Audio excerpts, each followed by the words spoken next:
بسم اللہ الرحمن الرحیم۔ السلام علیکم۔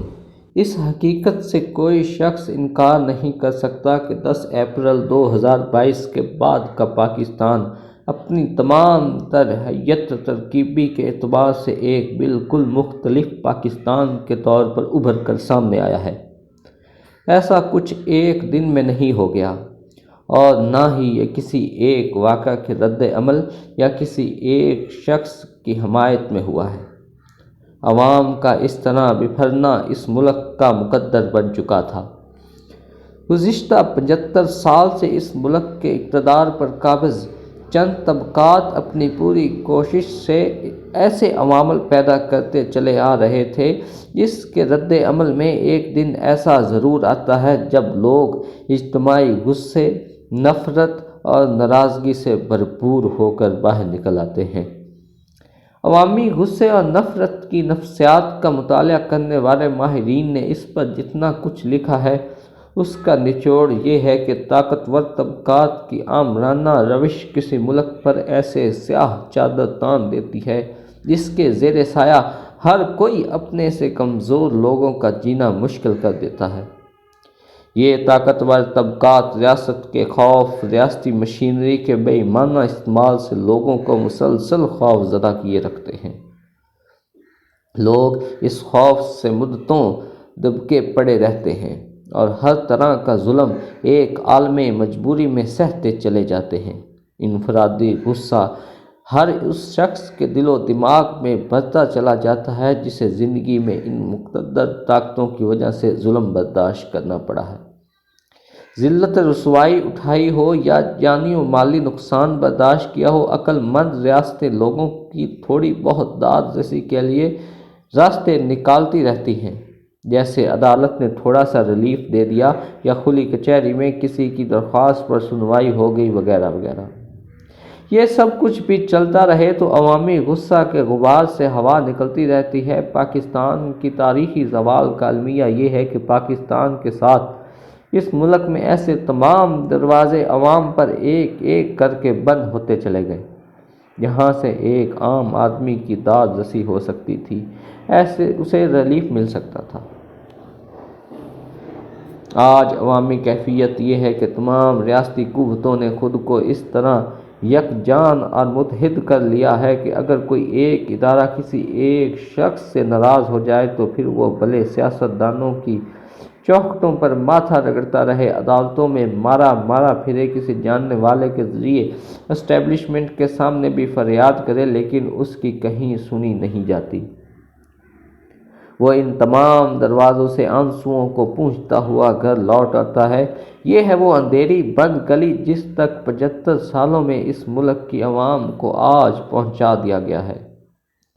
دنیا میں گزشتہ 100 سال میں لاتعداد ملکوں میں عوام اٹھے، انہوں نے حکومتوں الٹ کے رکھ دی۔ ان تمام ممالک کے انقلابات کا ماہرین نے جائزہ لیا تو وہ یہ دیکھ کر حیران رہ گئے کہ لوگ جب بھی کسی ریاست یا حکومت کے خلاف اٹھ کھڑے ہوئے تو ان کی اکثریت کو بالکل اس بات کا علم نہیں تھا کہ یہ ہجوم جس میں وہ شریک ہیں وہ کون سی نفرت کا حلوے لے کر آگے بڑھ رہے ہیں اور ان کا ایجنڈا کیا ہے۔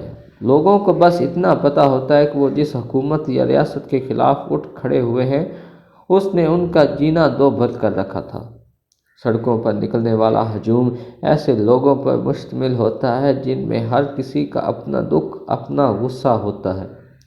کسی کو پولیس سے بدترین تشدد کا نشانہ بنایا ہوتا ہے، کسی کے پلاٹ پر کسی سیاستدان نے قبضہ کیا ہوتا ہے، کسی کا بیٹا دوا نہ ملنے کی وجہ سے موت کے آغوش میں گیا ہوتا ہے، کسی کو رشوت نہ دینے کی وجہ سے نوکری نہیں ملی ہوتی، اور کسی کو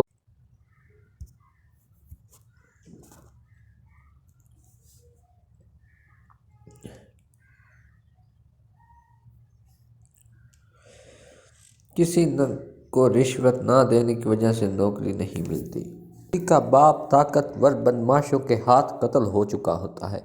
یہ سب اور ایسے لاتعداد دکھ سینے میں لیے لوگ بپھرے ہوئے باہر نکلتے ہیں۔ ہر ایک کا غصہ جو اس کے اندر ابھر رہا ہوتا ہے، اس کی وجوہات ایک دوسرے سے مختلف ہو سکتی ہیں، لیکن ان سب کا نشانہ ایک ہوتا ہے۔ اقتدار حکومت، ریاست اور طاقتور قوتیں۔ اگر عوام کو آرام سے اپنے غصے کا اظہار کرنے دیا جائے تو ان میں سے اکثر دلوں کا بوجھ ہلکا کر کے اپنے گھروں کو لوٹ جائیں۔ نفسیات دان اس اجتماعی اظہار جذبات کو کلیکٹیو کیتھارسس کہتے ہیں۔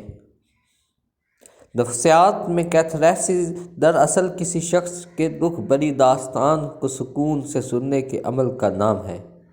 اگر ایک نفسیاتی مریض کو سکون اور اطمینان کے ماحول میں سن لیا جائے تو اس کا آدھا مسئلہ حل ہو جاتا ہے۔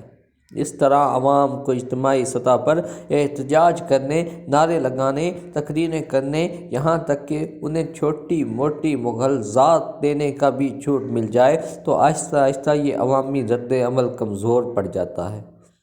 اگر حکومت یا ریاست ساتھ ساتھ یہ کوشش بھی کرے کہ لوگوں کو تھوڑا بہت ریلیف دینا شروع کرے تو یہ غصہ کافی عرصے کے لیے سرد ہو جاتا ہے۔ لیکن عموماً دیکھا یہ گیا ہے کہ ریاستیں اپنی طاقت و قوت کا گھمنڈ میں عقل و ہوش کھو دیتی ہیں۔ وہ سمجھتی ہیں کہ ریاست ایک عظیم قوت ہے جس کے سامنے کوئی نہیں ٹھہر سکتا۔ پاکستان میں اس قوت کا استعمال 2 دفعہ کیا گیا، دونوں دفعہ بدترین شکست کا سامنا کرنا پڑا۔ پہلی دفعہ 26 مارچ 1971 کو یہ مشرقی پاکستان میں ملٹری ایکشن کے ذریعے اور دوسری دفعہ مارچ 1977 میں باقی ماندہ پاکستان یا سابقہ مغربی پاکستان میں مشرقی پاکستان میں عوام کی اکثریت بالکل آج کے پاکستان کی طرح خود کو ایک ایسی اندھیری بند گلی میں تصور کرنے لگی تھی جہاں ان کے نزدیک تمام ریاستی ادارے ان کے خلاف متحد ہو چکے تھے، اور ایسے میں اگر ایک ادارہ بھی ان سے ناراض ہو گیا تو پھر کوئی اس کی فریاد نہیں سنے گا۔ اس لیے جب عوامی رد عمل ہوا تو ہر ریاستی ادارے کو وہاں سے بھاگنا پڑا۔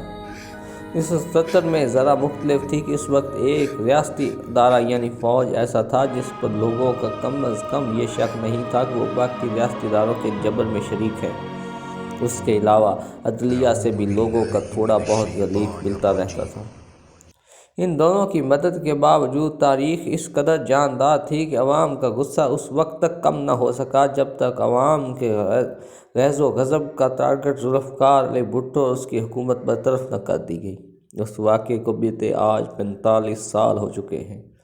ان 45 سالوں میں جو کچھ اس قوم پر بیتی ہے، جس طرح وقت کے ساتھ ساتھ لوگ پاکستان کے ہر ادارے سے مایوس ہوئے ہیں، اس نے جس طرح ہر فرد میں ایک افراتفری نفرت کو اجتماعی غصے اور ہیجان میں بدلا ہے، اس کا منطقی نتیجہ ہی 10 اپریل 2022 کو اچانک اٹھنے والا طوفان تھا، جو اب تک تھمنے کا نام نہیں لے رہا۔ عوامی احتجاج ایک خود رو پودے کی طرح ہوتا ہے یا پہاڑی ندی کے طوفان کی طرح۔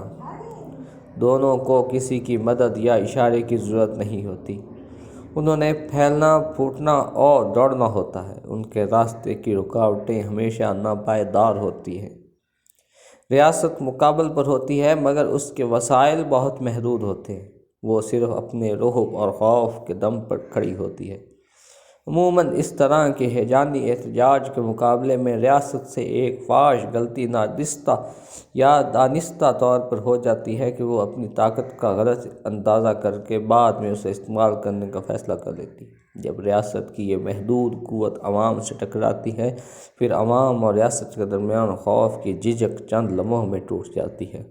جیسے ہی وہ جھجک ختم ہوئی تو پھر کروڑوں کے جم و غفیر کے سامنے ریاستی طاقتیں جو چند لاکھ بھی نہیں ہوتی بس ہو کر رہ جاتی ہیں، لوگ چڑھی ہوئی ندی کی طرح سب کچھ بہا کر لے جاتے ہیں۔